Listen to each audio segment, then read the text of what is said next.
Hey, welcome back. Got a big one today. This video is about The Omega Man from 1971, directed by Boris Sagal, adapted from Richard Matheson's I Am Legend, the second movie to be adapted from that book.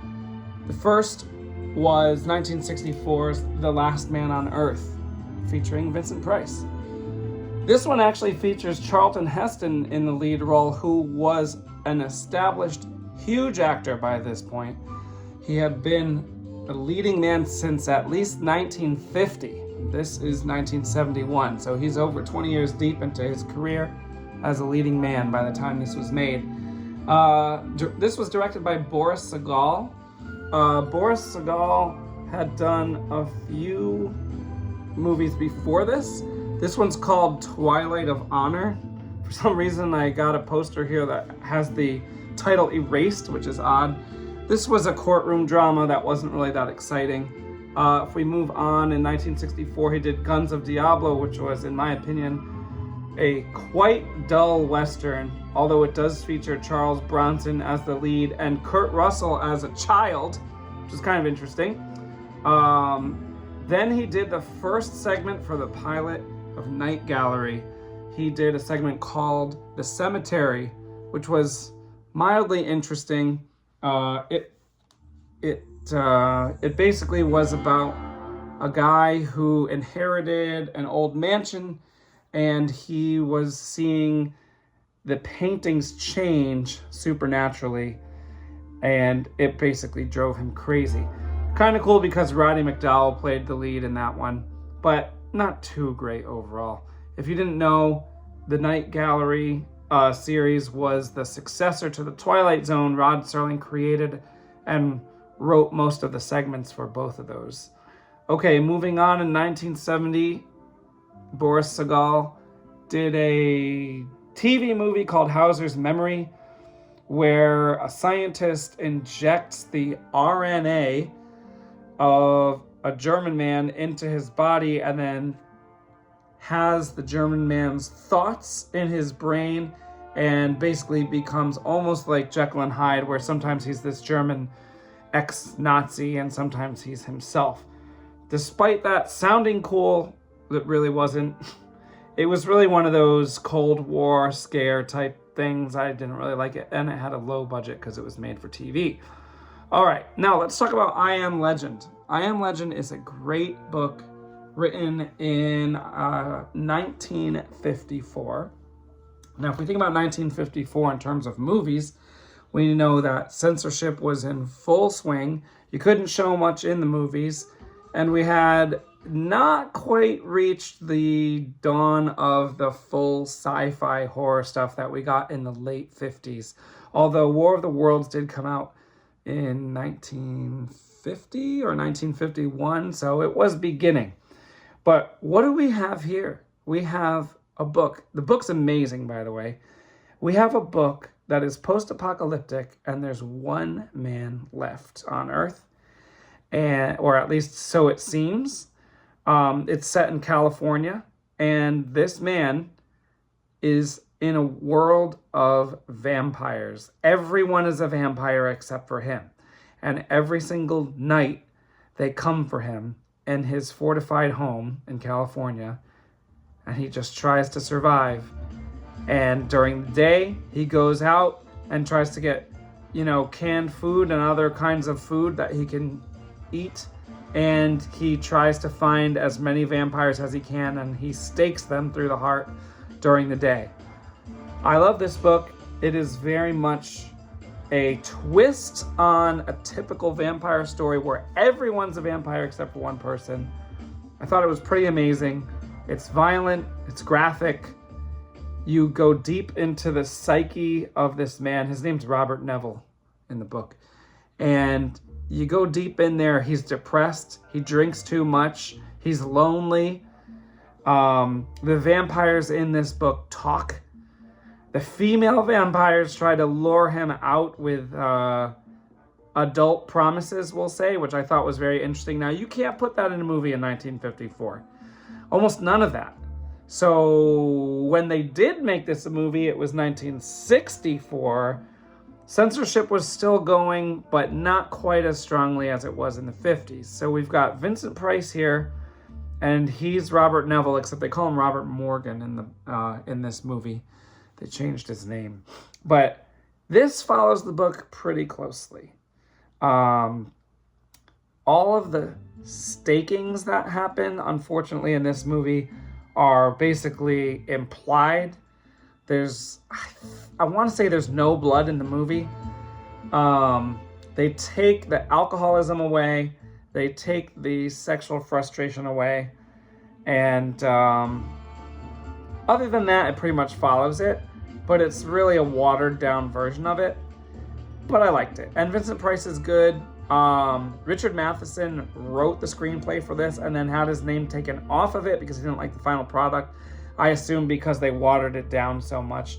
He also said he didn't like Vincent Price as Robert Neville. He didn't think he was the right choice. Although, I don't know, he did a pretty good job. There is an element where, in both the book and this movie, where this woman enters into it. That's all I'm going to say because it is a fairly large spoiler, and I don't want to get to the spoiler part of this video yet, but this movie's good. I gave it an 8 out of 10, and it fairly closely follows the book as much as I could without being completely censored. Now, we move on to the Omega Man, which kind of means the last man. Omega's the last letter in the Greek alphabet. And I didn't even know about this movie because I was looking on horror lists and it did not show up on any horror list, which is why I didn't review it along with all the other 1971 movies. And even if you go on Letterboxd, it's tagged as sci-fi, not horror, which is crazy. But I guess I'm thinking it's crazy because I'm thinking of the source material is about vampires, so why would it not be horror? So I've never heard anyone talk about this movie before. I've never heard anyone say anything about it, good or bad. I looked up some reviews and the reviews were lukewarm. So I went into it with relatively low expectations. Now, before we talk about the plot, I feel like we need to talk about Charlton Heston a little bit. Charlton Heston was a major movie star at this point. Like Vincent Price kind of was a major movie star, but he had played supporting roles in large movies and he played lead roles in independent movies. Charlton Heston is a mainstream, huge Hollywood actor by 1971. If we go back to 1950, now I think I watched like 13 of his movies before I watched this. I also watched probably that many Vincent Price movies, which I guess was unnecessary, but I just wanted to. So Charlton Heston in 1950, he was the lead in a movie called Dark City, which I guess you could call a noir, a crime noir. I liked that one. He was kind of like a criminal guy in that. And he was in movies every year from that point forward. Now, some highlights for me personally, I'm not going to go through all of them because there's so many, but he was in The Greatest Show on Earth in 1952, where he was the ringmaster of, I think it's Barnum and Bailey's Circus. If you like the circus in general, that's a good movie to watch because there's a whole lot of filming of circus stuff. And you can see what the circus was like in 1952. What else was he in? He was in Secret of the Incas in 1954. Personally, I just really like the whole idea of looking into Inca mythology and Inca history. And in that movie, Charlton Heston was searching for the Golden Sun, an Inca treasure that was religiously important to the Incas, but Heston's character just wanted it to melt it down for gold and get rich off it. That was a good one. He was in probably one of the biggest movies ever created, The Ten Commandments, as Noah. And I'm not a religious person, but I watched it anyway for the sake of culture, and it was pretty good. He's definitely good in it. It's pretty good. He was in Touch of Evil in 1958, directed by Orson Welles. That movie was good. He actually plays a Mexican police officer in that, which is bizarre. I think it's set in Southern California. Or maybe it's northern Mexico. It's set along the border, I know that. And Orson Welles is in it. I think he plays an American police officer, and Charlton Heston plays a Mexican one, which is a really odd pick. I don't know why anyone would choose Charlton Heston to play a Mexican anything. But the movie was interesting. My big takeaway from that movie is it's the only movie I can think of where a whole bunch of people talk at the same time. I never realized until I watched that movie that pretty much every movie you watch, there's just one person talking at a time, and that's just how movies are. But in this movie, there's people talking at the same time, interrupting each other, talking over each other. And the movie itself was pretty good, but just the chaos of people all talking at once was so unique. I feel it's worth mentioning. That same year in 58, he was actually the antagonist, which is unusual for Heston, in The Big Country, which is a Western where Gregory Peck moved from like Boston out west and trying to, I think, buy some land or inherit some land out there. And Charlton Heston was like, a cowboy that didn't like that. Then he was in another giant movie, Ben-Hur. That was very good. That was like a biblical era movie. Then he was in a bunch of movies I didn't care about. But in 1967, he was in a Western called Will Penny, which was pretty good. He was basically a cowboy with no job. And he works over the winter, like protecting land.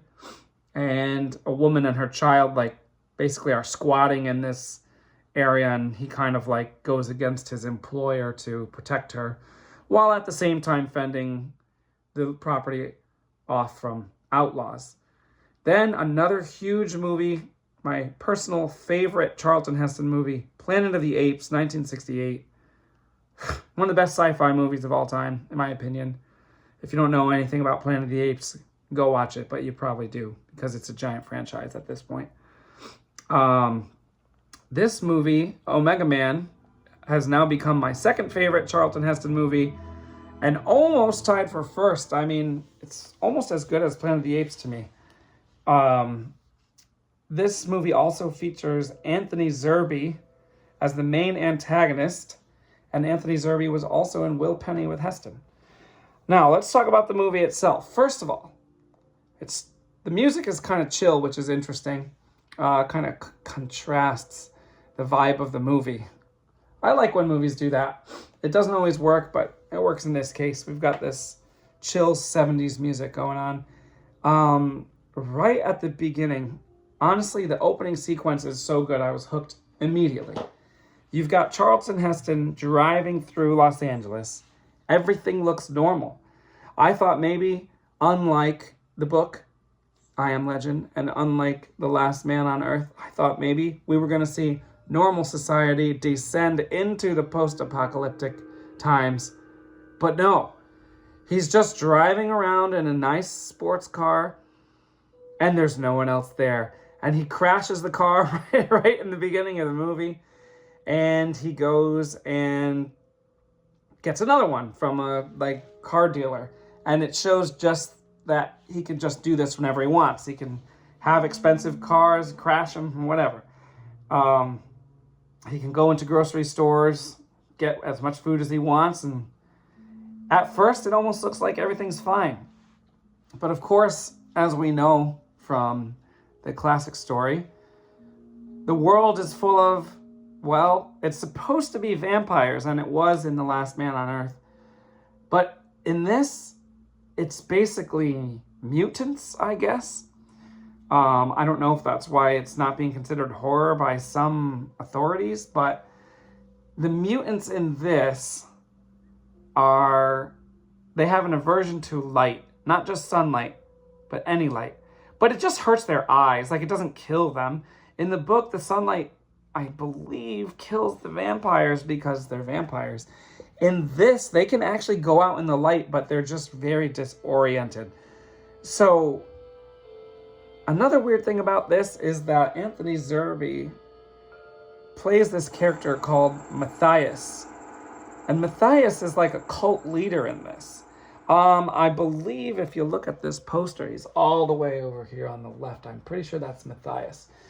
Now, it's a little bit odd.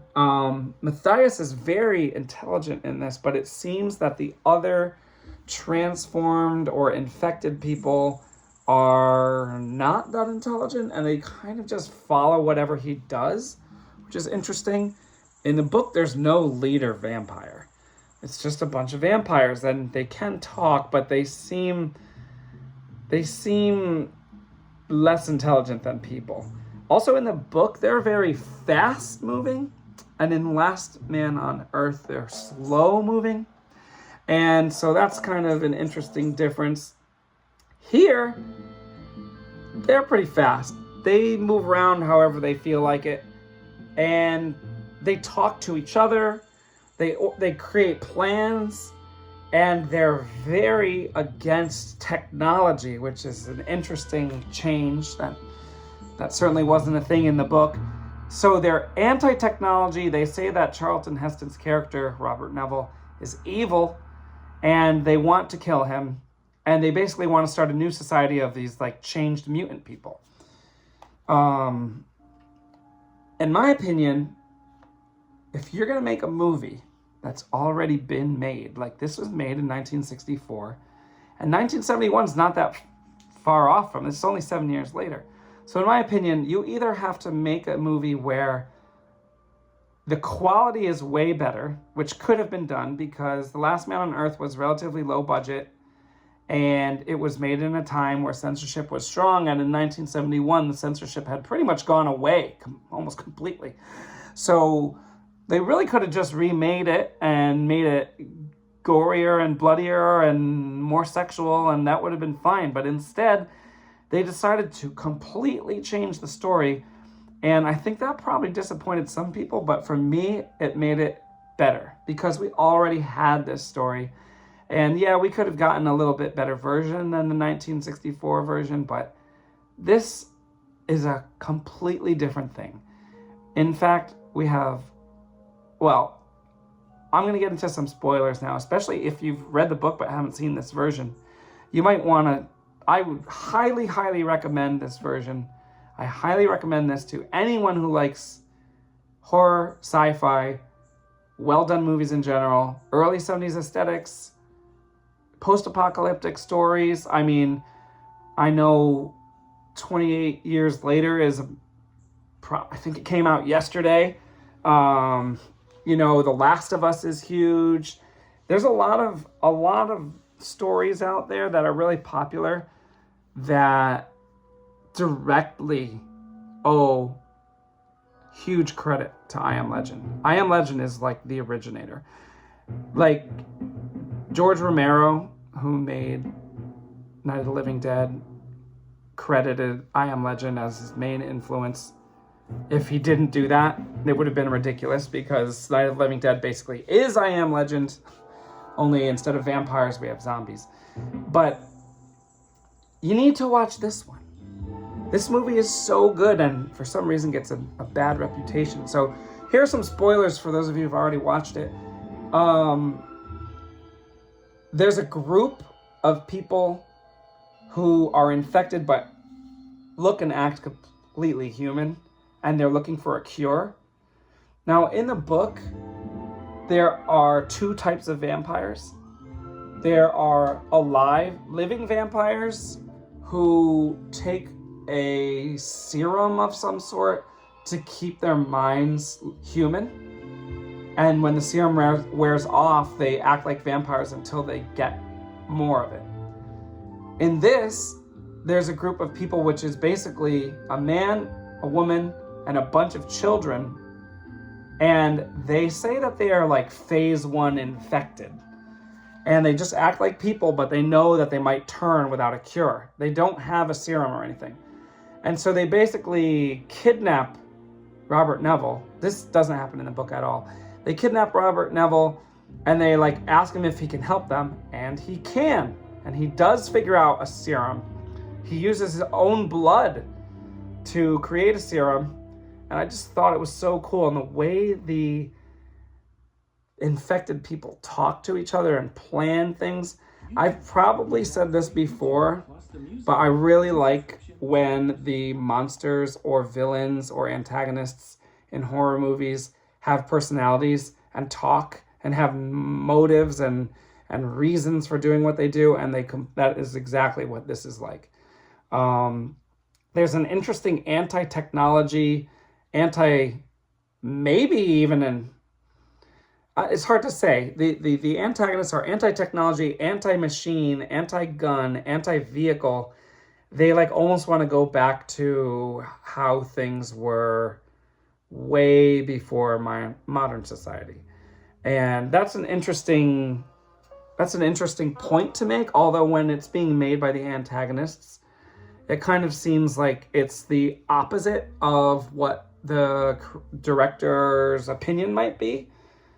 But then again, if you watch the ending, it's not exactly a happy ending. So maybe the antagonists aren't really supposed to be bad. So you kind of have to figure that out on your own. But this is available out there in beautiful restored HD. It was amazingly shot. It's actually shocking to me because everything Boris Sagal did before this was like pretty boring. And this was amazing. Really a nice surprise. The acting was great. All the characters were well written. These characters did not come from Richard Matheson's mind for the most part, except for maybe Neville. But the other ones are new for this movie. And when you compare this to everything else that was coming out in the early 70s, I think this is one of the best movies of the whole era. It's really amazing. So that's all I'm going to say about it here, but I highly recommend this one, and I give it a 10 out of 10. Very, very rare rating from me. I almost never give movies 10 out of 10, especially from this era. But this one, I wouldn't change a thing about it. It was excellent. From the first minute all the way to the end. So 10 out of 10 here. All right, see you later.